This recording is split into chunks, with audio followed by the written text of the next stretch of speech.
verse 6. There was a man sent from God whose name was John. This man came for a witness, to bear witness of the light, that all through him might believe. He was not that light, but was sent to bear witness of that light. That was the true light which gives light to every man coming into the world. He was in the world, and the world was made through him, and the world did not know him.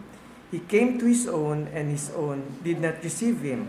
But as many as received him, to them he gave the right to become children of God, to those who believe in his name, who were born not of blood, nor of the will of the flesh, nor of the will of man, but of God. So si Juan, ang taong pinadala ng Diyos, isang ordinaryong tao na mensahero. Sa Malakay 3:1, si John ang huling propeta na naghayag ng hula sa pagdating ng ating Panginoon Hesus.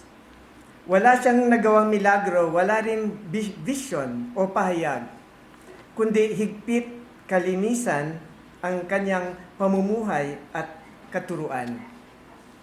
At reformahin ang mundo at muling buhayin ang interes ng kaharian ng Diyos sa mga tao.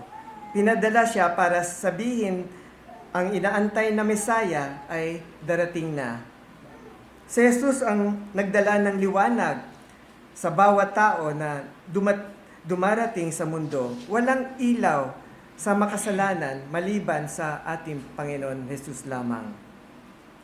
Siya ay nasa mundo, hindi nakikita bago pa ipinganak ng isang berhen. Ang pagparito ni Kristo ng nakikita sa mundo ay naganap nang siya ay isinilang sa Bethlehem.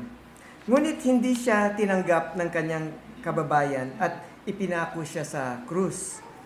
Sa wala pa kay Kristo, what separates you from God? Ang kasalanan na dapat natin pagsisihan.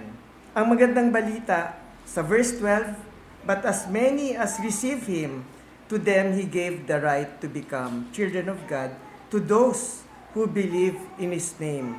Sana sa araw na to, ipagkaloob ng Diyos ang kaligtasan ng mga tao na wala pa sa ating kalagitnaan.